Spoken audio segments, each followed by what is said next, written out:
Salam sejahtera, salam penuh sukacita bagi Bapak Ibu dimanapun Anda berada. Kepada seluruh jemaat GCC dan juga seluruh umat Kristen, hari ini kita akan belajar satu topik firman Tuhan tentang konsep keselamatan. Dengan judul, Inti dari Keselamatan. Nah, sebelum kita membahas pelajaran hari ini, terlebih dulu kita akan berdoa. Mohon Tuhan Yesus pimpin, Tuhan Yesus sertai kita. Mari kita tundukkan kepala kita akan berdoa. Di dalam nama Yesus Kristus, Tuhan dan Juru Selamat, kami berdoa. Terima kasih Tuhan, penyertaan-Mu, berkat-Mu, dan juga pimpinanmu. Sehingga hari ini kami kembali bisa live streaming. Kami bisa menayangkan pengajaran-pengajaran kami di media online. Supaya makin banyak orang yang bisa mengerti kebenaran, yang hatinya dijamah, yang benar-benar rindu untuk mencari keselamatan. Kiranya Tuhan sendiri yang akan menuntun dan membuka hatinya. Kami siap belajar oleh pimpinan dan tuntunan Roh Kudus. Di dalam nama Tuhan Yesus Kristus. Amin. Bapak Ibu terkasih, kita akan belajar topik firman Tuhan, inti dari keselamatan. Bapak Ibu, hidup manusia di dunia ini sangat singkat. Penuh dengan berbagai macam masalah dan penderitaan. Masalah keluarga, masalah pernikahan, masalah ekonomi, masalah anak-anak, masalah di tempat kerja, masalah di gereja. Hidup manusia itu penuh dengan masalah. Karena itulah ribuan tahun yang lalu Nabi Musa mengatakan di dalam Mazmur 90 ayat yang ke-10, masa hidup kami 70 tahun, dan jika kuat 80 tahun. Kebanggaannya adalah kesukaran dan penderitaan, sebab berlalunya buru-buru dan kami melayang lenyap. Apa yang dijelaskan oleh Musa adalah satu fakta kehidupan. Tidak peduli nabi kah? Rohaniwan seperti apa? Rasul kah? Semuanya mengalami masalah kesulitan. Apakah Paulus tidak mengalami kesulitan di dalam pelayanan dia, dalam kehidupannya? Banyak. Paulus adalah salah satu rasul yang paling banyak mengalami masalah kesulitan dan penderitaan di dalam pelayanannya. Perhatikan pelayanan loh. Tujuan kita untuk menyelamatkan orang loh. Kita ini hamba Tuhan lo, yang dipakai Tuhan lo. Itu pun mengalami masalah kesulitan dan penderitaan. Artinya, tidak ada manusia yang bebas dari masalah dan kesulitan. Kekristenan bukan solusi untuk menyelesaikan masalah dan kesulitan. Memang Tuhan menawarkan bantuan, tapi bukan solusi. Artinya tuh begini loh. Tidak ada ayat Alkitab yang mengajarkan kita, ketika engkau percaya Yesus, semua masalah, kesulitan, penderitaan, hutang jadi beres. Nggak ada ayatnya. Justru kekristenan merupakan agama yang penuh tantangan bagi mereka yang benar-benar memeluk agama Kristen. Orang yang mau menjadi pengikut Yesus, Yesus sudah kasih tantangan. Menyangkal diri, pikul salib, ikutlah aku. Menyangkal diri, pikul salib, ikut Tuhan. 3 tahapan.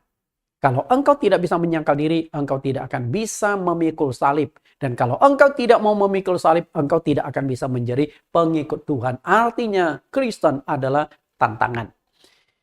Bapak Ibu yang saya kasihi, karena itu, hidup manusia penuh dengan masalah, kesulitan, penderitaan, maka semua manusia membutuhkan keselamatan. Ya, membutuhkan keselamatan. Apalagi apalagi manusia pasti mati. Okay? Semua manusia pasti mati. Kalau manusia pasti mati, berarti manusia membutuhkan keselamatan. Kalau manusia tidak akan mati-mati, maka tidak perlu memikirkan kehidupan setelah kematian. Nggak perlu, karena Anda tidak akan mati.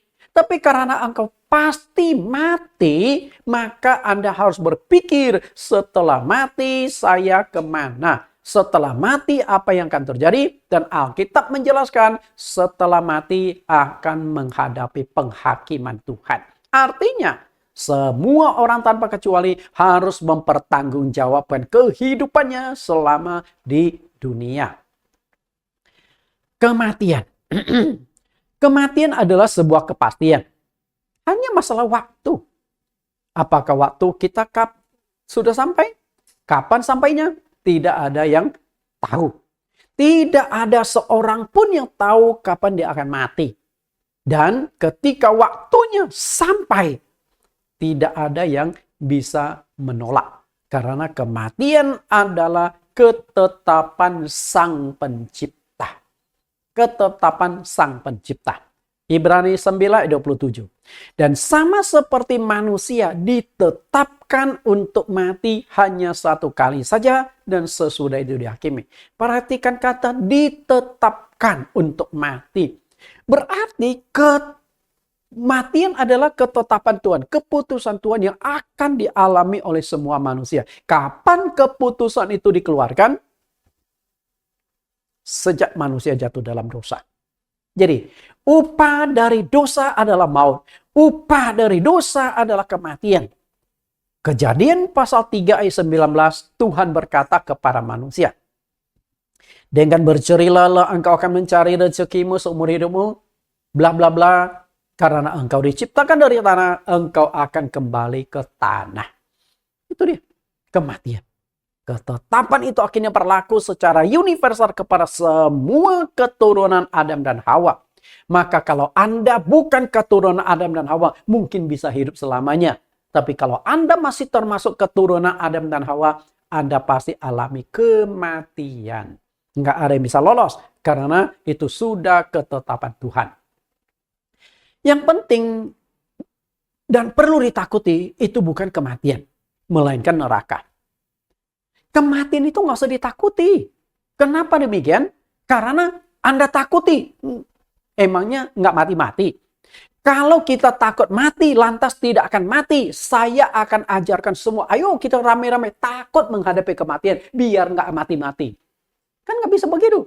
Justru semakin takut menghadapi kematian, lebih cepat mati. Karena apa? Anda diliputi kegelisahan. Waduh, hidupku masih berapa panjang ya? Hidupku bagaimana ya?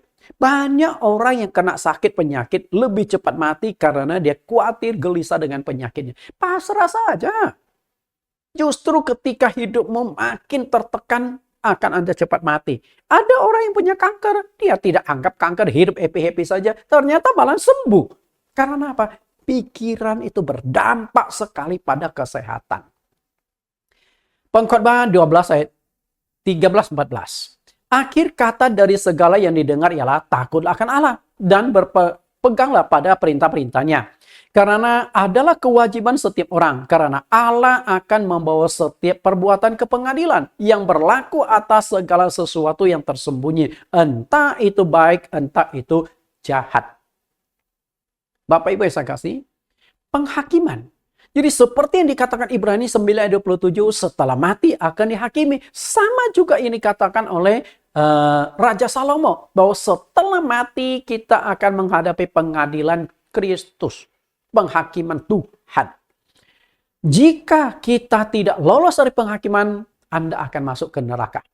Ke dalam tempat penyiksaan, ke tempat api yang tidak terpadamkan. Itu yang perlu kita takuti. Jadi yang perlu ditakuti bukan kematiannya. Karena Anda takut juga pasti mati. Yang perlu Anda takutkan adalah setelah kematian.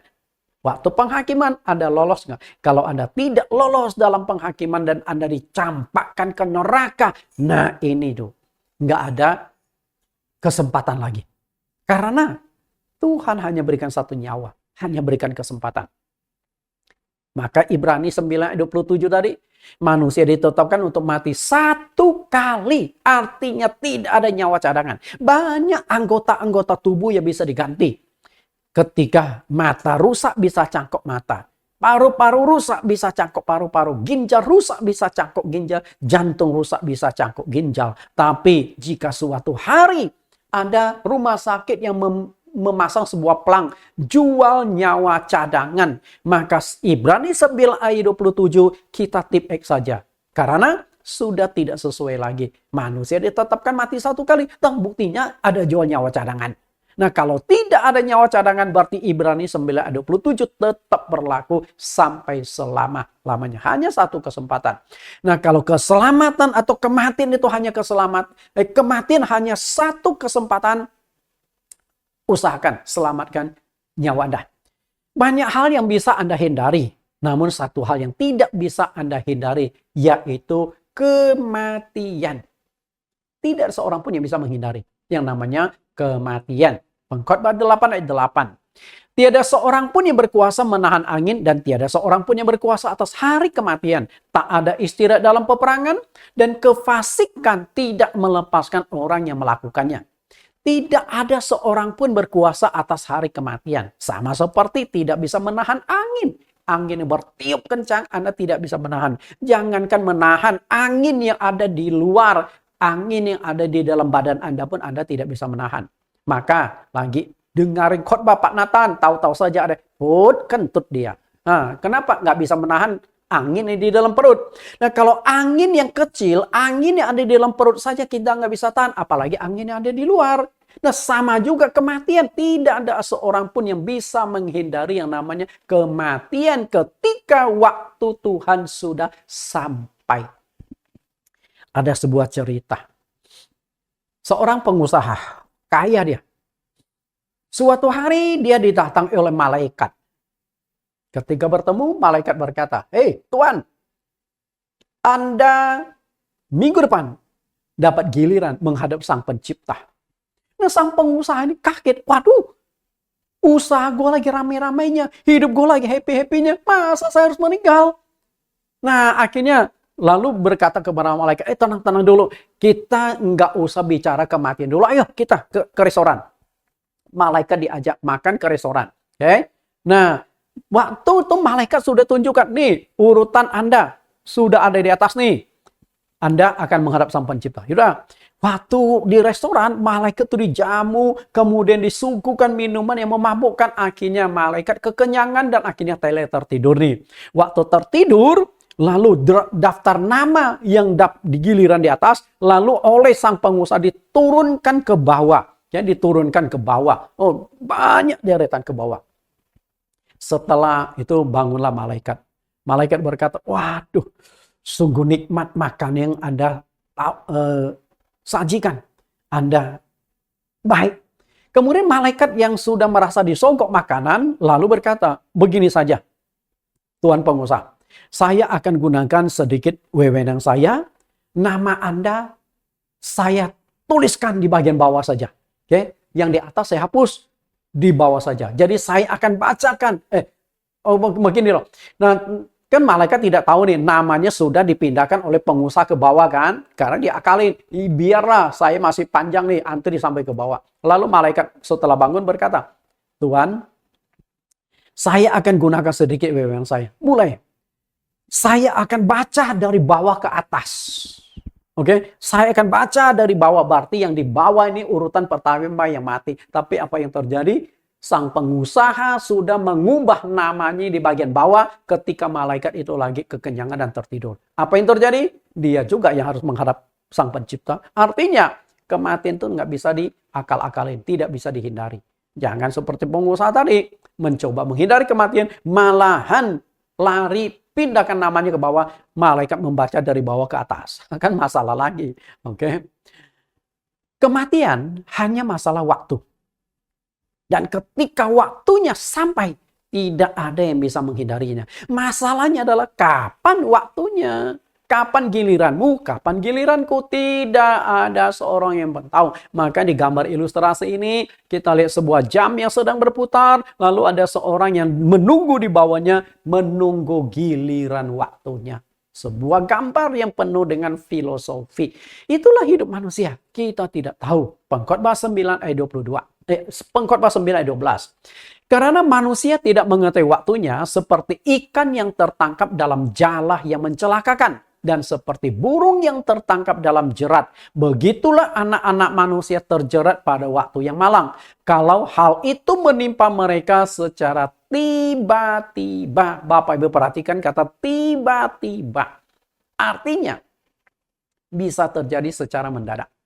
Sama seperti ikan yang tertangkap dalam jala. Ikan yang Bapak Ibu makan, yang makan hari ini, Anda tahu, kemarin itu ikan masih berenang di lautan, tapi hari ini ikan tersebut sudah berenang di atas minyak gorengnya ibu-ibu di dapur. Kalau ikan itu tahu bahwa hari itu dia akan ditangkap oleh nelayan dan akan mati, saya yakin semua ikan itu sudah melarikan diri, sudah masuk ke lautan dalam yang tidak akan terjangkau oleh jala, sudah masuk ke dalam lumpur-lumpur yang tidak akan bisa ditangkap oleh nelayan-nelayan. Tapi apa daya, ikan akhirnya tertangkap, masuk ke dapur dan digoreng. Bapak Ibu yang saya kasih, saya hobi nyelam. Saya hobi diving, saya hobi snorkeling, saya hobi mancing karena saya dibesarkan di pesisir Kalimantan. Jadi dari kecil saya itu sudah biasa dengan urusan lautan. Nah ini waktu kami nyelam di daerah Ujung Kulon. Okay. Kami nyelam di daerah Ujung Kulon dan kapal yang kami naiki ini adalah kapal Nippon Paint. Kebetulan bos Nippon Paint, Pak Budi, saya kenal cukup dekat. Bahkan seringkali kami beribadah di kapal tersebut. Kapalnya 3 lantai. Panjang 20 meter lebih, lebarnya ada sekitar 5 meter. Kapalnya mewah. Nah, kami nyelam ke sana, kami seringkali dapat banyak ikan. Sesukses dan sekaya apapun hidupmu, sama sekali tidak ada gunanya jika dan tidak akan sebanding jika setelah mati Anda masuk neraka. Anda boleh banyak duit, tapi setelah itu masuk neraka, nggak ada gunanya. Makanya seringkali saya tantang jemaat. Anda pilih mana? Dan saat ini saya tantang Anda juga. Anda pilih mana? Kaya di dunia, setelah mati masuk neraka. Atau miskin di dunia, setelah mati masuk surga. Anda pilih yang mana? Coba. Mau pilih kaya di dunia masuk neraka atau miskin di dunia masuk surga? Coba Anda pilih. B atau E seperti pilihan. Saya lihat Anda pasti memilih dua-duanya, Pak. Saya kepingin kaya di dunia. Nikmati hidup ini. Setelah mati masuk surga. Bukan hanya Anda. Saya juga kepingin kaya, mulia di dunia. Setelah mati masuk surga. Saya juga kepingin. Dan sebenarnya Tuhan sudah tawarkan. Matius 6 ayat 33, carilah dahulu kerajaan Allah dan kebenarannya, maka semua itu akan ditambahkan kepadamu. Yang ditambahkan itu apa? Itu berbicara tentang materi.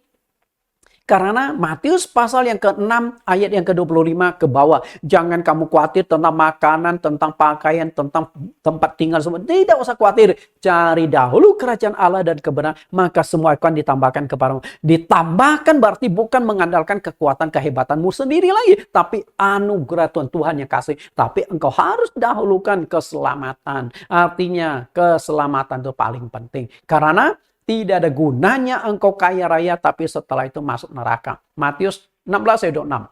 Apa gunanya seorang memperoleh seluruh dunia? Seluruh dunia itu ada kekayaan, ada kemuliaan, ada kenikmatan, kesehatan. Semua seluruh dunia milikmu. Tidak ada gunanya. Tetapi setelah itu kehilangan nyawanya. Dan apakah yang dapat diberikannya sebagai ganti nyawanya? Artinya engkau kaya raya. Tidak ada gunanya jika setelah mati engkau harus masuk ke neraka. Apa artinya semua itu? Berapa lama engkau bisa nikmati di dunia ini? Hanya puluhan tahun. Tapi engkau akan mengalami siksaan di api neraka tanpa batas waktu. Jadi kalau pilihan tuh, kalau boleh memilih. Dan kalau memang diharuskan memilih salah satu, kita lebih baik miskin di dunia tapi setelah kita mati masuk surga. Daripada kaya raya di dunia tapi setelah mati masuk neraka. Betul? Karena itu, jika hidupmu miskin di dunia, setelah mati masuk neraka, benar-benar apes, benar-benar sial, benar-benar ciloko. Karena itu, maka Yesus datang, Yesus utamakan memberitakan Injil keselamatan kepada orang-orang miskin. Kenapa demikian? Karena mereka tidak beruntung hidup di dunia. Nah, Tuhan berharap setelah mati mereka bisa masuk surga. Tentu bukan berarti Tuhan mengabaikan orang kaya. Orang kaya memang dipersulit. Lebih mudah seekor unta masuk lubang jarum daripada orang kaya masuk surga. Karena itu kalau Anda orang kaya harus berani bayar harga lebih daripada orang miskin. Hal terpenting adalah keselamatan. Ya, hal terpenting adalah keselamatan. Tidak ada yang lebih penting dari itu. Tidak ada yang lebih utama dari itu. Keselamatan adalah yang utama. Karena tidak ada gunanya Anda hidup di dunia jika setelah mati tidak masuk surga. Nggak ada. Karena kita hidup di dunia kan hanya numpang hidup. Tidak selamanya kan. Kalau hidup di dunia selama-lamanya boleh engkau hidup. Tapi kalau hidup itu hanya numpang lewat, berarti kita ini sedang mempersiapkan kehidupan yang akan datang. Jadi jangan hanya sekedar numpang hidup. Jangan segera lewat. Kalau urusan mereka yang tidak percaya itu urusan mereka. Tapi kalau Anda masih mau percaya pada Tuhan, percaya ada sorga dan neraka, maka engkau harus memperjuangkan keselamatan itu sendiri. Pertanyaannya adalah, apakah Anda yakin Anda pasti diselamatkan? Ketika bicara yakin diselamatkan, semua agama juga yakin mereka diselamatkan. Betul nggak? Masalahnya adalah, apa yang melandasi keyakinan Anda bahwa Anda pasti selamat masuk surga? Apa masalahnya? Oke? Karena ketika berbicara tentang keselamatan, semua orang, Kristen maupun non-Kristen. Nah, apakah orang-orang non-Kristen, agama-agama lain tidak yakin mereka diselamatkan? Yakin. Ya, yakin. Makanya semua agama di muka bumi berkembang dengan pesat. Semua agama. Nggak ada agama yang akhirnya bangkrut. Nggak ada pengikutnya lagi. Nggak ada. Kecuali kalau agama benar-benar nyeleneh. Agama nyeleneh saja banyak pengikutnya. Gereja-gereja setan aja banyak. Rame itu pengikut gereja setan. Ya, yang jelas-jelas setan masih juga ada yang ikut. Apalagi yang baik, yang agama, yang memperkenalkan Sang Pencipta. Tapi masalahnya adalah ketika yang non-Kristen dihadapkan dengan ayat ini bagaimana? Yohanes 14 ayat yang ke-6, kata Yesus kepada mereka, "Akulah jalan, kebenaran, dan hidup. Tidak ada seorang pun," perhatikan, tidak ada seorang pun, tidak ada satupun nabi, rasul, tokoh agama yang bisa datang kepada Allah Bapa di sorga kalau tidak melalui Yesus Kristus. Artinya, Yesus adalah jalan satu-satunya menuju ke hadirat Allah. Jalan satu-satunya menuju ke sorga. Makanya di ayat yang sebelumnya, di ayat yang pertama, Yesus berkata, "Percayalah kepada Allah, percayalah juga kepadaku." Artinya, percaya Allah saja tidak cukup, tapi harus percaya kepada Yesus. Kenapa harus percaya kepada Yesus? Karena yang menciptakan sorga adalah Yesus. Maka di ayat yang kedua, ayat ketiga, Yesus berkata, "Di rumah Bapakku banyak tempat tinggal. Jika tidak demikian, aku mengatakan, aku pergi ke sana menyediakan tempat bagimu." Semua nabi, rasul, tokoh agama, tidak ada satupun yang pernah mengatakan, "Aku pergi ke sorga menyediakan tempat bagi kamu." Tapi Yesus pernah berkata demikian. Artinya, Dia yang menciptakan sorga. Kemudian, ayat 4 dan 5. Yesus berkata, "Kemana aku pergi, kamu tahu jalan ke situ." Tapi Filipus berkata, "Kemana kami tahu jalan ke sana?" Jadi, satu-satunya yang tahu jalan ke sorga adalah yang datang dari sorga. Siapakah yang datang dari sorga? Yesus. Dia lahir, Roh Kudus turun ke atas Maria, lahirlah Yesus, maka dia menjadi juru selamat tunggal. Kisah Rasul 4 ayat 12. Dan keselamatan tidak ada di dalam siapapun. Artinya, dia adalah juru selamat tunggal. Juga selain di dalam dia. Sebab di bawah kolong langit ini tidak ada nama lain yang diberikan kepada manusia yang olehnya kita dapat selamatkan. Artinya, di kolong bumi. Kalau Anda masih tinggal di kolong bumi, maka hanya ada satu nama yang bisa menyelamatkanmu. Kalau engkau sudah keluar dari kolong bumi, tinggal di planet lain, mungkin ada juru selamat lain. Tapi kalau Anda masih tinggal di bumi, Tuhan hanya menyediakan satu juru selamat untuk seluruh penduduk bumi. Jadi agama Kristen adalah agama universal. Yesus Kristus bukan untuk orang Kristen. Yesus Kristus adalah untuk semua manusia karena Dia juru selamat dunia, Dia juru selamat tunggal. Oke, artinya saya sudah giring nih dari semua agama Hanya satu juru selamat, Yesus. Lalu sekarang Anda orang Kristen. Apakah setelah menjadi Kristen Anda sudah terjamin keselamatannya? Anda pasti akan melakukan argumentasi setelah Anda menjadi Kristen. Argumentasi Anda itu apa? Saya kan sudah percaya Tuhan Yesus. Lalu, saya kan tekun berdoa kepada Allah. Siang malam saya berdoa kepada Tuhan. Saya kan tekun beribadah. Bukan hanya beribadah, berpuasa. Seminggu saya beberapa kali datang ke gereja. Jika hari Minggu ada 3 kali ke gereja. 3 kali saya hadir ibadah. Seharian ada di gereja. Kemudian saya mengasihi Tuhan Yesus. Saya mengasihi sesama manusia seperti ajaran Tuhan Yesus. Kasihilah Tuhan Allahmu dengan segenap hati, segenap jiwa, segenap kekuatan. Kasihilah sesama manusia seperti dirimu sendiri. Sudah saya praktekkan. Kemudian saya kan aktif melayani. Saya ini pendeta loh. Kemudian saya kan memiliki talenta besar. Bisa usir setan, sembuhkan penyakit, macam-macam. Dan berbagai macam alasan-alasan lain. Sehingga membuat Anda yakin setelah mati Anda pasti masuk surga. Betul nggak? Di mana kurang lagi?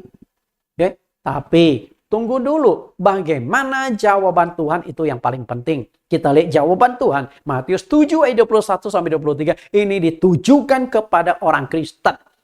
Jadi jangan merasa saya sudah percaya Yesus juru selamat tunggal, saya pasti selamat. Tunggu dulu, kita lihat penjelasan Tuhan Yesus. Matius 7 ayat 21.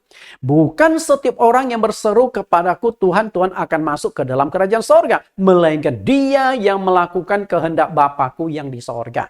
Jelas sekali kan? Bukan setiap orang yang berseru kepada Yesus, bukan setiap orang Kristen pasti masuk sorga. Lalu ayat 22, pada hari terakhir banyak orang akan berseru kepadaku, Tuhan, Tuhan, bukankah kami bernubuat demi namamu dan mengusir setan demi namamu dan mengadakan banyak mujizat demi namamu juga. Banyak mujizat. Jika Anda yang tidak bisa melakukan tanda heran dan mujizat, yakin masuk 100% yakin masuk surga. Apalagi mereka yang bisa lakukan tanda heran mujizat. Usir setan. Kalau Anda diusir setan, kalau mereka mengusir setan, Anda diusir setan. Ada yang takut sama setan enggak? Kalau tidak takut, saya doakan. Biar jam 12 malam datang ke rumahmu.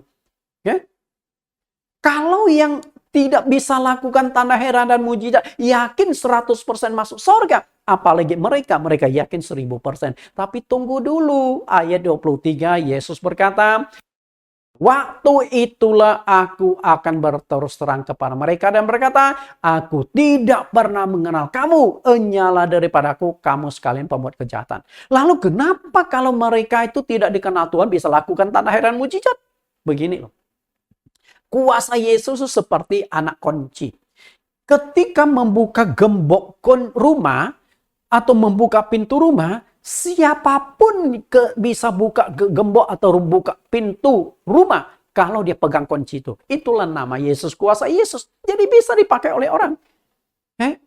Rumah ini bukan milik Anda. Tapi ketika Anda punya kunci duplikat atas rumah itu, Anda bisa masuk ke rumah itu. Nangkap? Itu masalahnya. Maka Yesus berkata, aku nggak pernah kanal kamu.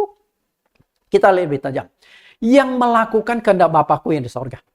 Jadi yang bisa selamat itu siapa? Yang taat menjalankan firman Tuhan. Jadi bukan sekedar menjadi Kristen. Dan Yesus berkata pada waktu itu aku berterus terang. Artinya hari ini Tuhan tidak berterus terang. Tuhan seakan-akan tutup mata. Jadi engkau mau percaya Tuhan Yesus atau tidak, masa bodoh. Engkau mau jadi ateis pun, masa bodoh. Karena apa? Penghakiman yang menentukan, bukan saat ini. Kalau saat ini Tuhan berterus terang, enak. Misalnya, katakanlah saya dulu ateis. Lalu tetangga saya, teman dekat saya tiba-tiba meninggal. Lalu saya mulai berpikir, kemana ya teman gua ya? Kemarin masih minum kopi bersama dengan saya. Sekarang sudah hilang. Kemana dia pergi? Nah, kemudian mulailah timbul, manusia pasti mati. Kira-kira setelah mati pergi kemana? Saya yang ateis kemudian mulai penasaran. Ingin tarik jawaban. Lalu saya mulailah masuk ke agama. Pertama saya masuk agama A. 5 bulan saya di agama A, Tuhan datang. Nathan, agama yang kau masuki bukan aku yang dirikan. Saya pindah ke agama B. Agama B beberapa bulan Tuhan datang. Nathan, agama yang kau masuki bukan aku yang dirikan. Saya pindah ke agama C. Tidak lama saya akan temukan agama yang didirikan Tuhan. Katakanlah saya masuk agama Kristen. Ya, masuk agama Kristen. Nah, setelah masuk agama Kristen, apakah selesai? Masalahnya Bapak Ibu, Alkitab sama, kekristenan sama, tapi memunculkan doktrin ajaran yang berbeda-beda. Mana yang benar? Ada Kristen Katolik, ada Kristen Protestan. Dan yang Kristen saja terpecah-pecah menjadi ratusan atau bahkan ribuan denominasi gereja dengan doktrin yang berbeda-beda. Saya mau ikut mana? Katakanlah saya masuk gereja A, sinode A. Tidak lama Tuhan datang. Nathan, gereja yang kau masuki bukan aku yang dirikan. Saya pindah ke gereja B. Tidak lama Tuhan datang lagi. Nathan, gereja yang kau masuki tidak sesuai dengan Alkitab. Saya pindah ke gereja C. Masalahnya akan pindah sampai kapan? Di Indonesia 326 denominasi gereja. Sebelum saya temukan gereja yang ajarannya sesuai Alkitab, saya sudah meninggal duluan. Kalau Tuhan berterus terang hari ini, enak, sorga penuh, neraka kosong. Tapi kalau Tuhan baru berterus terang, waktu penghakiman di akhir zaman, terlambat. Maka hari ini saya ingin mengajak Bapak Ibu melihat lebih tajam konsep keselamatan. Intisari keselamatan itu apa? Apa yang harus dilakukan atau ayat perintah-perintah Tuhan yang mana yang ada hubungan dengan keselamatan. Ini yang akan saya ajak Bapak Ibu gali lebih tajam. Karena kita diselamatkan bukan semata-mata percaya saja. Maka Yesus katakan, bukan setiap orang yang berseru kepadaku Tuhan, Tuhan akan masuk ke dalam kerajaan Allah. Artinya tidak cukup dengan iman saja. Tidak cukup. Saya akan berikan sebuah ilustrasi tentang antara iman dengan ketaatan. Suatu ketika ada seorang anak muda. Dia suka sekali hiking.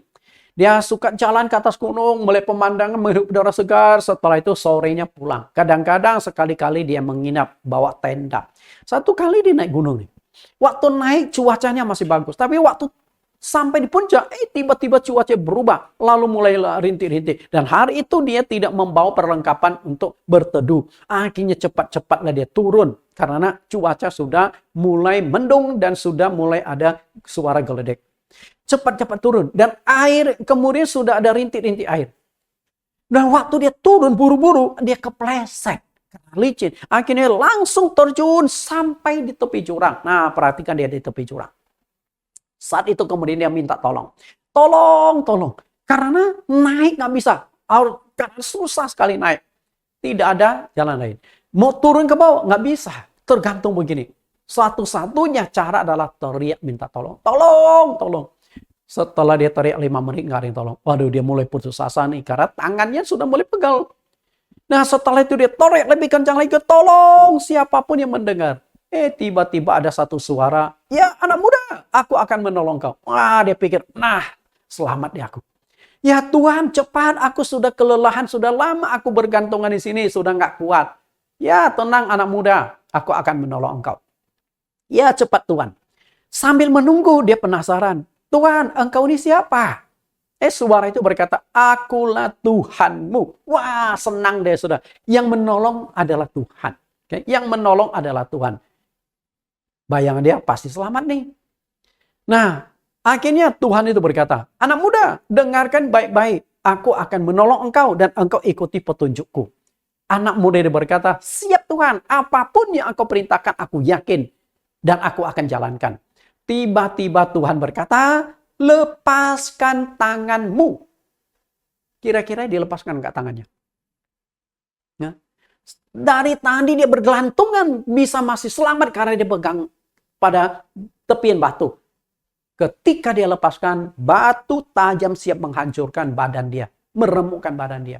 Mungkin nggak dilepaskan? Setelah dia pikir, nggak masuk akal. Akhirnya mulailah dia teriak, tolong.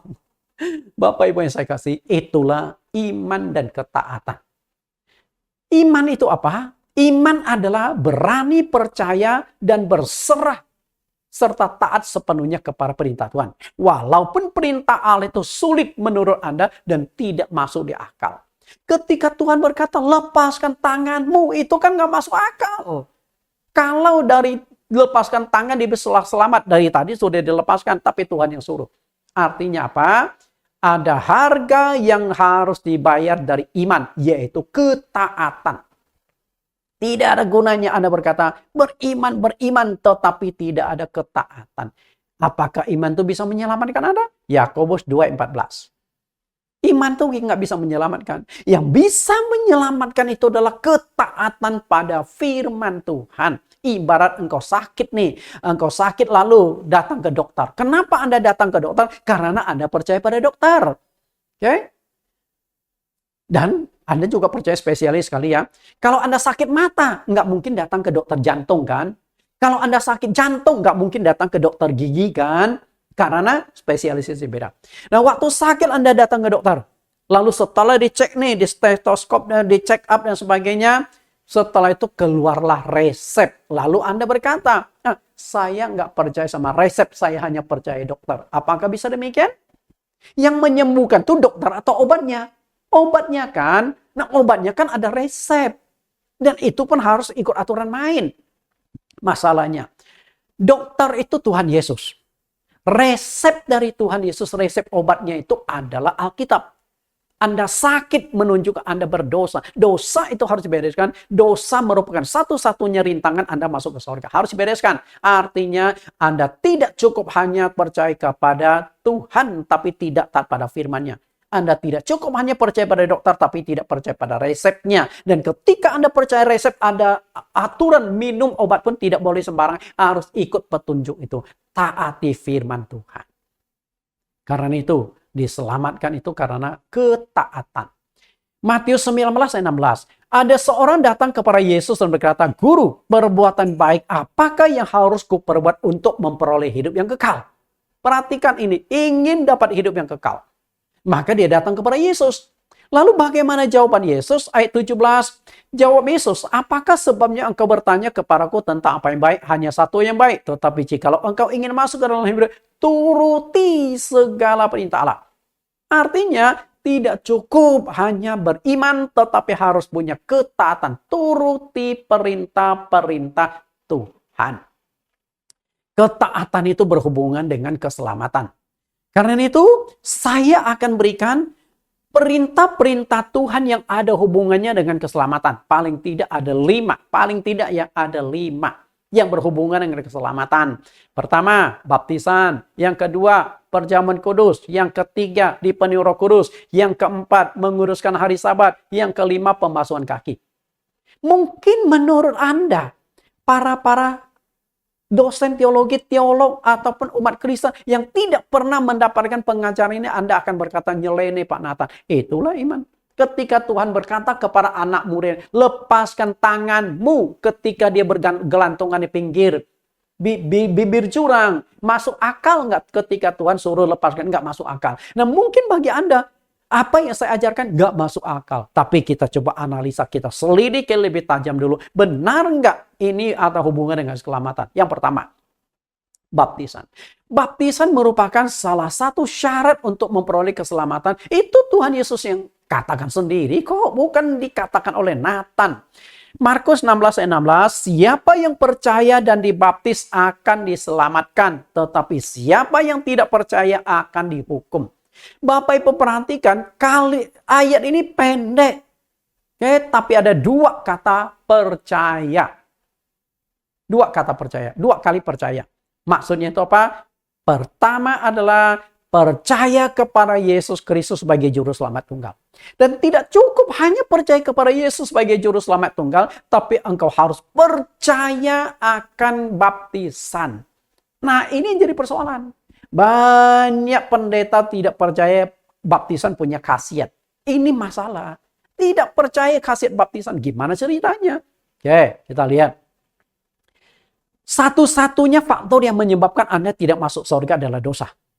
Engkau tidak masuk surga bukan karena pasangan hidupmu, bukan karena anak-anakmu, bukan karena atasanmu, bukan karena bosmu, bukan karena teman, bukan karena tetanggamu, bukan siapa-siapa yang membuat engkau tidak masuk surga. Satu-satunya yang tidak membuat engkau masuk surga adalah dosa, sin. Ini harus dibereskan. Lalu bagaimana cara menyelesaikan dosa? Tuhan memberikan solusi menyelesaikan dosa, yaitu lewat baptisan air. Nggak ada cara lain. Oke?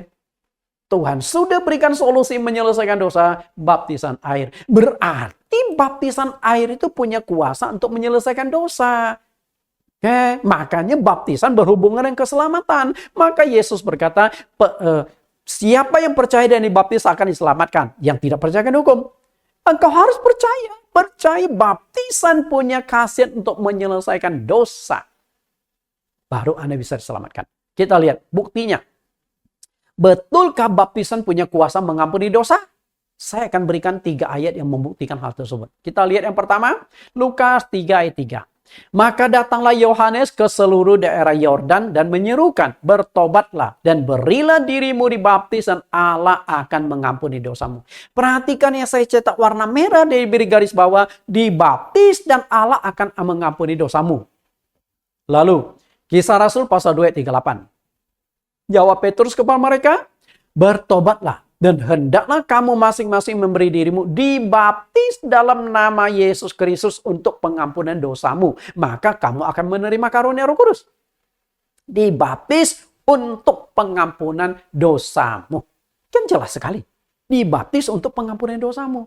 Artinya tujuan kita dibaptis adalah untuk dapatkan pengampunan dosa. Lalu satu ayat lagi, Kisah Rasul pasal 22 ayat 16. Dan sekarang mengapa engkau masih ragu-ragu? Bangunlah, berilah dirimu dibaptis dan dosa-dosamu disucikan sambil berseru kepada nama Tuhan. Ini waktu Saulus mau dibaptis, baru bertobat. Ananias yang diutus ketemu dengan Saulus mendorong supaya Saulus segera memberi diri dibaptis, tapi Saulus masih ragu-ragu. Karena pemahaman Saulus sebagai ahli Taurat, sebagai orang Farisi, konsep menyelesaikan dosa adalah lewat korban-korban bakaran seperti apa yang tercatat di dalam Perjanjian Lama. Lalu ditawarkan konsep baru, cara menyelesaikan dosa adalah baptisan. Dia belum bisa terima, belum bisa cerna. Tapi akhirnya dia dibaptis juga. Karena itu, baptisan menyelesaikan dosa. Dengan catatan baptisan Bapak Ibu sudah sesuai Alkitab. Baru ada khasiatnya. Sama seperti obat. Kalau obat palsu, nggak ada khasiatnya. Walaupun Anda minum, nggak ada khasiatnya. Tapi kalau obat itu asli, ada khasiat. Nah, sama juga baptisanmu sudah benar belum? Kalau di sini baptisan itu bukan dilakukan dalam nama Bapa, Anak, dan Roh Kudus. Tapi langsung dilakukan dalam nama Yesus Kristus. Lihat kembali Kisah Rasul pasal 2 ayat 38. Dibaptis dalam nama Yesus Kristus. Artinya, itu yang benar. Bukan dalam nama Bapa, Anak, Roh Kudus. Tidak ada satupun ayat praktek baptisan dalam nama Bapa, Anak, Roh Kudus. Perintah ada. Dalam Matius pasal 28 ayat 19. Pergilah jadikan semua bangsa muridku, baptislah mereka dalam nama Bapa dan Anak dan Roh Kudus. Perintah ada, pelaksanaan tidak ada. Semua cara baptisan itu dalam nama Tuhan Yesus. Sama juga Kisah Rasul 22 ayat 16. Dibaptis dan dosa-dosamu disucikan sambil berseru kepada nama Tuhan. Kenapa nama Tuhan yang harus diserukan? Karena nama mewakili kuasa. Ada khasiat. Bapa, Anak, Roh Kudus bukan nama, melainkan panggilan atau sebutan. Berarti dalam baptisan Anda harus cari nama Bapa siapa, nama Anak siapa, nama Roh Kudus siapa. Dan saya temukan nama Bapa, Anak, Roh Kudus, yaitu Yesus Kristus. Nah, akan saya jelaskan panjang lebar dari topik baptisan. Jadi, cara baptisan itu sudah sesuai Alkitab belum? Secara prinsip inilah semua denominasi gereja sudah saya rangkum di sini. Baptisan percik selam bendera, kemudian baptisan di sungai, tempat baptisan area sungai, kolam laut, dan kolam terbagi lagi. Kolam renang, kolam di gereja, bak berisi air. Pokoknya bak ketemu isi air bisa dibaptis. Kemudian sebutan dalam baptisan ada 2, Bapa, Anak, Roh Kudus. Dan satu lagi dalam nama Tuhan Yesus yang kita baca barusan dalam nama Tuhan Yesus. Terlalu banyak gereja yang tidak mengerti. GBI, Pantai Kosta tidak memahami ayat ini lalu memunculkan konsep yang baru. Dalam nama Bapa dan Anak dan Roh Kudus, ya ini Tuhan Yesus Kristus. Konsep ini nggak ada di Alkitab sama sekali. Tidak ada satupun formula baptisan di Alkitab dalam nama Bapa dan Anak dan Roh Kudus, yaitu Tuhan Yesus Kristus. Nggak ada. Itu konsep buatan manusia. Kemudian sikap. Waktu diselamkan, apakah diselamkan menunduk ke depan atau telungkup ke depan ataukah menengadah? Mana yang benar? Saya belum temukan gereja yang membaptis miring kanan atau miring kiri. Hanya ada dua, ke depan atau ke belakang. Mana yang alkitabiah? Nah, apakah cara baptisan yang berbeda-beda di mata Tuhan itu sah-sah saja atau oke-oke saja? Oke, itu persoalannya kan? Karena cara mempengaruhi hasil. Caranya keliru, hasilnya keliru. Sama seperti resep obat. Obat jantung nih. 3x2 dari dokter. 3x2 artinya sehari minum 3 kali dan setiap kali hanya minum 2 tablet. Total berarti 6 tablet. Tapi Anda sok tahu, Anda ubah 3x5. Sehari makan 3 kali dan setiap kali minum 5 tablet, 5 tablet. Penyakitmu bukan cepat sembuh, tapi Anda akan dapat karangan bunga penghargaan dengan tulisan RIP. Okay? Resep aja nggak boleh diubah, apalagi firman Tuhan. Karena itulah Rasul Paulus memberikan jawaban di ayat ini. Satu Tuhan, satu iman, satu baptisan. Okay? Satu baptisan. Artinya, jika Tuhan itu hanya satu, nggak mungkin Tuhan yang satu ini akan berikan macam-macam baptisan. Enggak. Maka Anda harus menggali baptisan yang manakah yang benar. Nah, saya sudah gali dan saya menemukan kesimpulan dari baptisan. Cara baptisan yang benar adalah baptisan selam. Kemudian tempat baptisan harus dilakukan di sumber air. Yang bisa dikategorikan sumber air itu laut, sungai, oasis. Dan tiga tempat itu ada dasar ayat Alkitabnya. Saya tidak temukan di Alkitab ada baptisan di kolam atau bak air. Nggak ada. Karena kita ingin kembali ke Alkitab. Nah, sebutan yang benar dalam baptisan dalam nama Tuhan Yesus, sikap yang benar adalah menundukkan kepala diselamkan ke depan. Nah, mungkin Anda akan penasaran. Silakan masuk ke link YouTube saya. Bible Teaching Ministry, ataupun satu link lagi, Suara Kebenaran GCC. Topik baptisan ada 10 sesi. Oke, topik baptisan ada 10 sesi. Lengkap di sana. Oke. Jadi baptisan berhubungan dengan keselamatan. Lalu yang kedua, perjamuan kudus. Nah, apakah perjamuan kudus ada hubungannya dengan keselamatan atau tidak? Kita coba lihat dasarnya. Ketika kita menerima perjamuan kudus, menerima tubuh dan darah Tuhan, ada 2 khasiat yang akan kita dapatkan. Kita baca dulu Yohanes 6 ayat 54. Barang siapa makan dagingku dan minum darahku, ia mempunyai hidup yang kekal. Dan aku akan membangkitkan dia pada akhir zaman. Ada 2 khasiat yang akan kita dapatkan, yaitu hidup yang kekal dan dibangkitkan pada akhir zaman. Berarti perjamuan kudus menentukan keselamatan. Bagaimana kalau perjamuan kudus yang kita lakukan atau kita terima itu keliru, tidak sesuai Alkitab? Kembali saya katakan, cara mempengaruhi hasil. Ketika cara perjamuan kudus itu keliru, maka hasil yang kita dapatkan tidak ada. Cara baptisan keliru, kita punya dosa belum tentu sudah diampuni. Lalu cara perjamuan kudus yang benar seperti apa? Saya berikan garis besarnya. Roti dan anggur. Roti tidak boleh sembarang roti. Ada aturan mainnya. Aturan pertama, menggunakan roti yang tidak beragi. Jadi tidak boleh ragi. Ada ragi itu roti yang dipakai itu seharusnya bantet, bukan roti yang dijual di pasar-pasar yang ngembang. Kemudian roti itu hanya 1 ketul karena roti adalah tubuh Tuhan hanya boleh 1. Nah, menggunakan roti yang dibakar atau dipanggang. Sedangkan anggurnya juga ada aturan main. Anggur yang belum 1 cawan anggur setelah didoakan baru dibagikan. Berarti dari 1 cawan. Kenapa? Wadah tubuh Tuhan hanya 1. Berarti hanya 1 wadah yang keluar darah. Kemudian menggunakan sari buah anggur yang masih segar. Artinya belum mengalami fermentasi. Berarti anggur perjamuan tidak boleh mengandung alkohol. Rotinya tidak boleh mengandung ragi. Itu sangat prinsip yang tidak bisa dikutak-katik. Nah, untuk topik perjamuan kudus ada 6 sesi. Silakan masuk ke link YouTube kami untuk mendapatkan pengajaran lebih jauh. Kemudian, yang ketiga, Roh Kudus. Roh Kudus ada hubungan dengan keselamatan karena Roh Kudus adalah meterai dari Allah, meterai dari sorga yang mengesahkan kita milik Allah, kepunyaan Allah. Efesus 1 ayat 13-14. Di dalam Dia kamu juga, karena kamu telah mendengar firman kebenaran, yaitu Injil keselamatanmu. Di dalam Dia kamu juga, ketika kamu percaya, dimeteraikan dengan Roh Kudus yang dijanjikan itu. Dan Roh Kudus itu adalah jaminan bagian kita sampai kita memperoleh seluruhnya, yaitu penebusan yang menjadikan kita milik Allah untuk memuji kemuliaannya. Bapak Ibu, perhatikan kalimat tertentu yang akan saya pertajam di sini. Dimeteraikan dengan Roh Kudus yang dijanjikan. Artinya Roh Kudus itu meterai. Meterai itu apa? Pengesahan. Berarti kalau Anda belum dapat Roh Kudus, belum disahkan oleh Allah, belum dimeteraikan oleh Allah. Pada Roh Kudus itu bisa diperoleh semua orang karena itu janji Allah. Dan ketika engkau sudah dapat Roh Kudus, sudah dimeteraikan, maka engkau sudah menjadi miliknya Allah. Disahkan, ini loh milik gua. Sama juga sebuah bangunan, kalau belum dimeteraikan, tanda tangan di atas meterai, bukan milik Anda. Karena itulah Yesus katakan di Matius 7 ayat 21-23, bukan setiap orang yang berseru kepadaku Tuhan, Tuhan akan masuk ke dalam kerajaan sorga. Jadi orang yang percaya Tuhan, yang berseru kepada Tuhan, kalau belum dapat Roh Kudus berarti belum dimeteraikan. Dan kalau Anda belum dimeteraikan, maka Anda bukan miliknya Tuhan.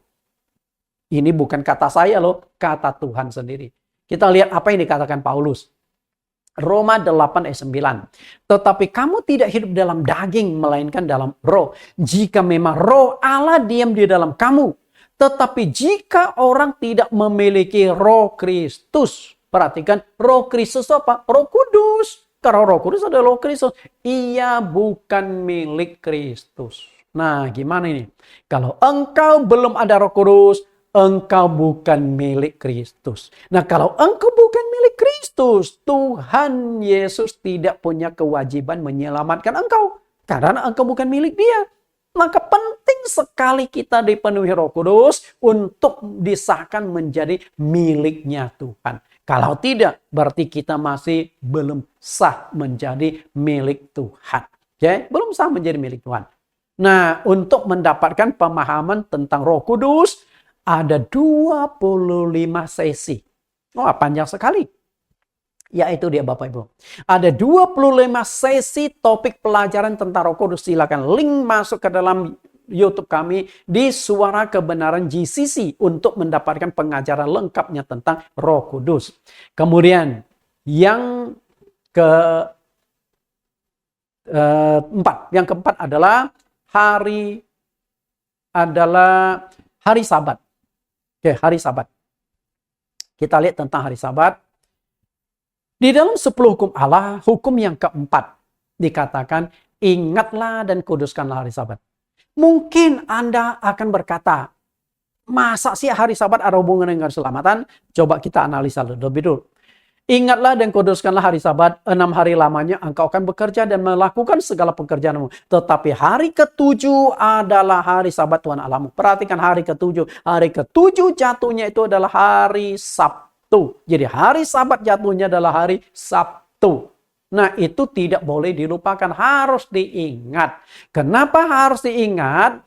Karena hari Sabat ada hubungan dengan keselamatan. Mungkin Anda akan berkata, yang benar dong Pak Nathan. Jadi selama ini kami ibadah hari Minggu nggak selamat dong. Saya tidak menghakimi atau tidak mau mengatakan hari Minggu tidak boleh. Semua hari boleh ibadah. Tapi ketika hari Sabat Anda abaikan, Anda sudah langgar firman Tuhan. Dan itu dosa. Dosa itu pelanggaran terhadap firman Tuhan. Kita lihat hari Sabat ada hubungan dengan keselamatan atau tidak. Kembali lagi. Diselamatkan oleh ketaatan. Dari awal saya sudah tegaskan, kita diselamatkan karena ketaatan pada firman, bukan semata-mata iman. Iman tanpa ketaatan itu iman yang kosong. Iman yang tidak ada kehidupan. Kita lihat kembali perkataan Tuhan.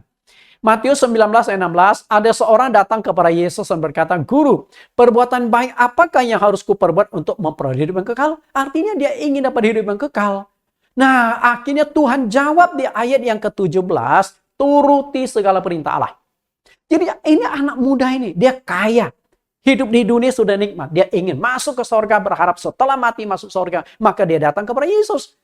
Dia bertanya, untuk apa yang harus kulakukan untuk dapat hidup kekal? Yesus suruh taati, turuti segala perintah Allah. Dan ketika dia mendengar, anak muda ini kaget. Turuti segala perintah Allah. Alkitab itu tebal. Perintah yang mana? Makanya saya mengerangkum, buat kesimpulan, hal-hal yang berhubungan dengan keselamatan itu apa saja.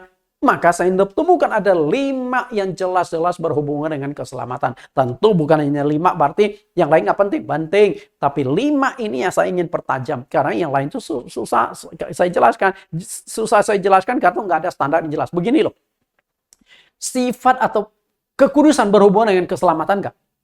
Kalau Anda hidup tidak benar, walaupun doktrin yang Anda ikuti gereja sudah benar, Anda nggak masuk surga juga. Kalau ini kan berbicara, doktrin kan berbicara gereja. Gereja yang menjalankan doktrin harus benar. Nah, kalau ini kan berbicara pribadi-pribadi. Oke, saya tidak singgung ke masalah pribadi, tapi bicara tentang doktrin gereja harus sesuai dengan Alkitab. Turuti segala perintah Allah. Anak muda ini kaget. Maka dia ingin lebih jelas. Perintah yang mana? Maka dia datang kepada Yesus nih. Perintah mana? Dan ketika dia bertanya perintah mana yang ada hubungan dengan keselamatan yang harus ditaati, Yesus langsung mengutip 10 hukum Allah. Kita lihat nih 10 hukum Allah. Ayat 18. Kata orang itu kepadanya, perintah yang mana? Kata Yesus, jangan membunuh 10 hukum, jangan berzina 10 hukum, jangan mencuri 10 hukum, jangan mengucapkan saksi dusta 10 hukum, hormatilah ayahmu dan ibumu 10 hukum.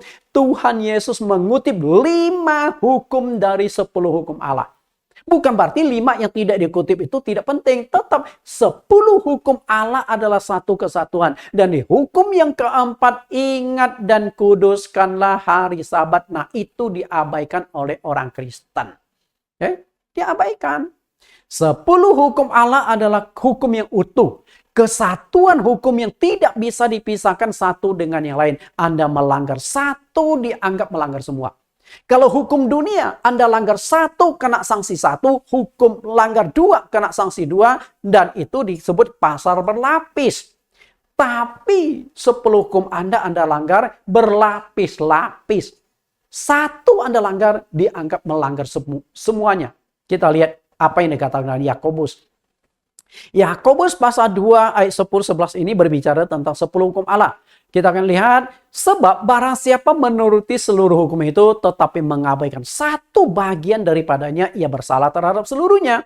Sebab ia yang mengatakan jangan berzina, ia mengatakan juga jangan membunuh. Jadi jika kamu tidak berzina tetapi membunuh, maka kamu menjadi pelanggar hukum juga. Bapak Ibu perhatikan di sini, jangan berzina 10 hukum, jangan membunuh 10 hukum. Kalau engkau tidak berzina tetapi engkau membunuh, tetap melanggar 10 hukum. Dan 1 hukum yang Anda langgar, Anda sudah melanggar semuanya. Jadi, orang Kristen hanya pegang 9 hukum. 1 hukum yang sudah diabaikan. Ingat dan kuduskan hari Sabat. 95% sinode gereja sudah tidak menguruskan hari Sabat. Mungkin sisa 5%. Karena itu, apakah yang selamat banyak? Enggak, belum tentu. Ini kan sudah jelas. Artinya, Anda gara-gara tidak menguruskan hari Sabat, Anda sudah berzina, sudah membunuh, sudah mencuri, sudah berdosa. Gara-gara hari Sabat. Karena melanggar 1, melanggar semuanya. Kan jelas. Jadi dosa terselubung. Makanya Yesus katakan, pada waktu itulah aku berterus terang. Nah, hari ini saya berterus terang. Tuhan tidak berterus terang hari ini, dan waktu Tuhan berterus terang sudah terlambat, sudah penghakiman. Karena itu hari Sabat ada hubungan dengan keselamatan. Nah, untuk topik hari Sabat ada 25 sesi. Panjang kan? 25 sesi. Silakan masuk ke link YouTube kami Bible Teaching Ministry, sudah komplit, sudah lengkap tentang hari Sabat di sana. Lalu satu lagi yang terakhir, basuh kaki. Nah, ini juga hilang. Basuh kaki adalah perintah Tuhan. Kita coba lihat, benar nggak basuh kaki itu perintah? Yohanes 13-14. Jadi, jikalau aku membasuh kakimu, aku yang adalah Tuhan dan gurumu, maka kamu pun wajib saling membasuh kakimu. Perhatikan kata saling membasuh kaki. Perintah nggak? Perintah. Lalu ayat 15. Sebab aku telah memberikan suatu teladan kepada kamu, supaya kamu juga berbuat sama seperti yang telah kuperbuat kepadamu. Tuhan Yesus kasih contoh nih basuh kaki murid-murid. Lalu dia berkata, perbuatlah sama seperti yang kuperbuat kepadamu. Artinya basuh kaki harus dipraktekkan kepada jemaat sama seperti contoh Tuhan. Jadi pembasuhan kaki itu bukan hanya dicatatkan di Yohanes pasal 13. Gereja awal itu basuh kaki masih dijalankan. Coba Anda baca 1 Timotius pasal 5 ayat 10. Basuh kaki itu masih dipraktekkan gereja awal. Kapan hilang, siapa yang menghilangkan, saya tidak tahu. Basuh kaki ada hubungan dengan keselamatan. Dari mana saya katakan ini? Kita lihat.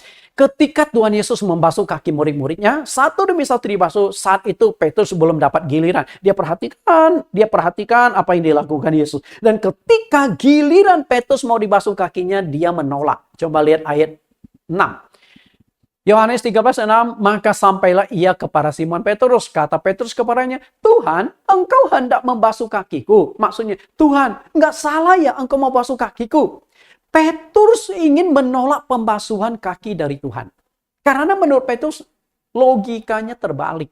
Terbanyak di mana? Seharusnya aku yang membasuh kaki Tuhanku. Aku yang membasuh kaki guruku. Bukan Tuhan dan guru yang membasuh kakiku. Aku tidak layak. Maka dia ingin menolak basuh kaki Yesus. Perhatikan, Tuhan, engkau hendak basuh kakiku. Engkau tidak salah ya. Aku ini siapa? Aku ini orang kecil. Aku ini berdosa. Jangan basuh kakiku. Harusnya aku yang membasuh kaki Tuhan. Lalu Yesus tanggapi pertanyaan Petrus di ayat argumentasi Petrus di ayat 7. Apa yang kuperbuat engkau tidak tahu sekarang, tetapi engkau akan mengertinya kelak. Maksud di sini adalah Yesus membasuh kaki murid-murid, pasti Tuhan punya alasan, pasti punya tujuan. Nanti baru akan jelaskan. Jadi Yesus praktek dulu, nanti teorinya menyusul. Biasa kan teori dijelaskan baru praktek. Tapi Yesus balik. Dia basuh kaki dulu. Makanya itu mendadak. Yesus tidak kasih tahu, minggu depan basuh kaki. Enggak. Mendadak Yesus ambil baskom, suruh mereka duduk, Yesus basuh. Setelah basuh, Yesus lap kering. Dan saat itu Petrus masih berusaha menolak pembasuhan kaki Tuhan. Coba lihat ayat 8. Kata Petrus kepadanya, engkau tidak akan basuh kakiku sampai selama-lamanya. Maksud Petrus adalah, ya sudah, 11 temanku sudah dibasuh. Hanya aku sendiri yang belum dibasuh. Kalau aku tidak dibasuh kan aneh sendiri, lain sendiri. Ya sudah. Tapi ingat Tuhan, kalau lain kali ada basuh kaki lagi, aku tidak terima. Karena aku tidak layak, tidak enak. Aku ini orang kecil, aku orang berdosa. Minta izin sebelum pembasuhan kaki selanjutnya. Dan Yesus berkata apa kepada Petrus? Oke. Jadi bayangan Petrus basuh kaki itu harus diulang terus. Nanti bulan depan atau tahun depan basuh lagi. Bukan. Basuh kaki cukup 1 kali seumur hidup. Sama seperti baptisan air 1 kali. Kalau baptisan itu sudah benar. Tujuan basuh kaki itu apa? Nah, perhatikan tujuan utama basuh kaki yang ada hubungan dengan keselamatan kepada kalimat selanjutnya di ayat 8. Jawab Yesus, jikalau aku tidak membasuh engkau, engkau tidak mendapat bagian Allah. Inilah tujuan utama dari basuh kaki. Bapak Ibu tahu nggak? Kalau Bapak Ibu tidak terima basuh kaki dari Tuhan Yesus, engkau tidak mendapat bagian dalam Tuhan. Bagian dalam Tuhan itu apa? Bagian yang terpenting adalah anugerah keselamatan. Engkau hilang anugerah keselamatan. Bagian dari keselamatan itu karena tidak terima basuh kaki. Hilang. Karena itu Bapak Ibu, kalau engkau belum menerima basuh kaki, minta sama pendeta, itu hak jemaat. Jemaat berhak meminta dibasuh kaki oleh pendeta-pendetanya. Karena untuk dapat bagian dalam Tuhan. Karena itu jika pendetamu tidak mau membasuh kakimu, datang ke gereja kami GCC. Saya akan basuh kaki engkau sesuai dengan pengajaran Alkitab. Sebelumnya saya akan jelaskan, sesi pembasuhan kaki ada 6 sesi. Silahkan link YouTube kami, Bible Teaching Ministry. Itu sudah saya jelaskan secara rinci tentang pembasuhan kaki. Dan kita lihat reaksi Petrus. Ketika Tuhan berkata, kalau aku tidak basuh kaki engkau Petrus, engkau tidak mendapat bagian dalam aku. Karena basuh kaki dan memang tujuan utamanya mendapat bagian di dalam Tuhan. Begitu Petrus mendengar, dia kaget sekali. Waduh, ternyata basuh kaki itu penting sekali ya. Akhirnya dia berkata di ayat yang ke-9, Tuhan, jangan hanya kakiku saja, tetapi juga tangan dan kepalaku. Tapi waktu Yesus tawarkan basuh kaki, dia menolak karena tidak enak, tidak layak. Tapi setelah dia mengerti tentang manfaat basuh kaki, dia minta jangan hanya satu bagian, tangan dan kakiku. Dia ingin dapat 3 bagian. Kakinya 1 bagian, tangannya dan kepala 3 bagian. Artinya apa? Ini orang yang mengerti kebenaran Alkitab. Kalau dia sudah mengerti, pasti dia akan jalankan. Makanya kalau pendeta-pendeta tidak mengerti tujuan basuh kaki, Anda tidak lakukan. Jemaat-jemaat tidak mengerti manfaat dan tujuan basuh kaki, Anda tidak menuntut para pendeta. Silakan, kalau Anda memerlukan basuh kaki, pendetamu tidak mau membasuh, kami siap membasuh kaki Anda. Datang ke gereja kami di Jakarta, nanti saya akan berikan alamatnya di bagian bawah ini. Bapak Ibu yang saya kasih, gereja rasul adalah gereja yang Alkitabiah. Karena saat itu belum ada sinode-sinode. Satu-satunya gereja adalah gereja awal. Karena itu standar ajaran yang benar adalah gereja awal. Doktrin gereja awal.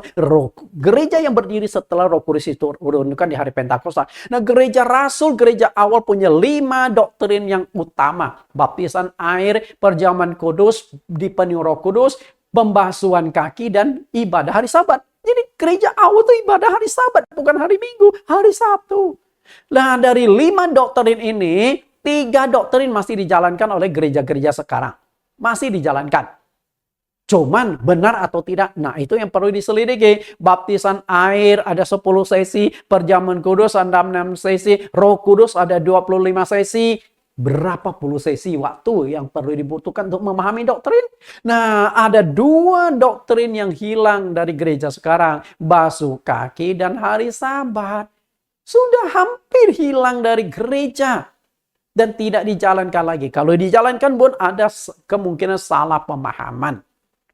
Misalnya, kalau tidak salah gereja Abalov masih menjalankan basuh kaki. Tapi basuh kaki di gereja Abalov itu pengajaran, bukan sakramen. Saling membasuh. Yang namanya sakramen itu tidak boleh saling membasuh. Harus dilakukan oleh pendeta. Pendeta basuh jemaat, jemaat tidak boleh basuh kaki pendeta, tidak boleh terbalik. Jadi basuh kaki di Yohanes pasal 13 ternyata ada 2, bagian pengajaran dan bagian sakramen. Nah, bagian sakramen itulah yang mendapat bagian dalam Tuhan. Karena orang yang mendapat bagian dalam Tuhan bukan yang membasuh, tapi yang kakinya dibasuh. Nah, orang yang kakinya dibasuh belum tentu bisa mengasihi, melayani, mengampuni. Nah, mengasihi, melayani, mengampuni bagian pengajaran. Jadi sakramen. Nah, untuk lebih jelasnya, masuk ke link YouTube kami. Nah, 5 doktrin ini saya katakan sangat-sangat penting karena ada hubungannya dengan keselamatan. Itulah standar kebenaran gereja berhubungan dengan keselamatan. Karena itu, jika Bapak Ibu ingin mendapatkan pengajaran lebih dalam, lebih jauh lagi, lebih jelas lagi, silakan hubungi kantor sekretariat gereja GCC. Kantor sekretariat gereja GCC. Sejak berdiri hingga saat ini, gereja Sinode Gereja GCC, Jesus Christ Community, masih tetap mempertahankan dan mengajarkan kelima doktrin yang penting ini. Karena kelima doktrin ini berhubungan dengan keselamatan. Karena itu, bagi Anda yang ingin mendapatkan pengajaran, ingin tahu lebih jauh, silakan hubungi kantor sekretariat kami di Ketapang Business Center, Jalan Kiai Haji Jainul Arifin. Alamatnya, kemudian email. Nah, kalau Anda jauh, silakan email akan kami tanggapi, dan kami, kalau tertarik, kami akan kirimkan mata pelajaran tersebut. Tuhan Yesus memberkati, sampai bertemu di lain kesempatan. Kita tundukkan kepala kita dan kita berdoa. Di dalam nama Tuhan Yesus Kristus kami berdoa. Tuhan kami, Juru Selamat yang hidup. Hari ini kami disingkapkan satu kebenaran lagi. Manusia pasti mati. Karena kematian adalah kepastian, seharusnya keselamatan juga harus kami pastikan. Jangan berjudi, jangan bertaruh atas keselamatan kami. Karena kami hanya punya satu kesempatan, satu nyawa. Maka siapapun yang mendengarkan pengajaran hari ini, supaya mereka akhirnya berjuang untuk memperoleh anugerah keselamatan tersebut. Tuhan, tuntun, bimbing kami semua. Demikian pula mereka yang sudah menemukan pengajaran lewat YouTube yang satu ini, Dan mereka akan menyebarkan lagi kepada siapapun supaya semakin banyak orang yang mendapatkan anugerah keselamatan. Tuhan Yesus pimpin, Tuhan Yesus sertai, dan hambamu lepaskan anugerah berkat penyertaan-Mu dengan menyebarkan YouTube ini. Dan semoga mereka yang mendengar, mereka juga akan subscribe YouTube ini supaya makin banyak orang yang mendapatkan pencerahan-pencerahan dan pengajaran-pengajaran dari YouTube ini. Demikian doa permohonan hambamu di dalam nama Tuhan Yesus Kristus. Amin. Sampai bertemu di lain kesempatan.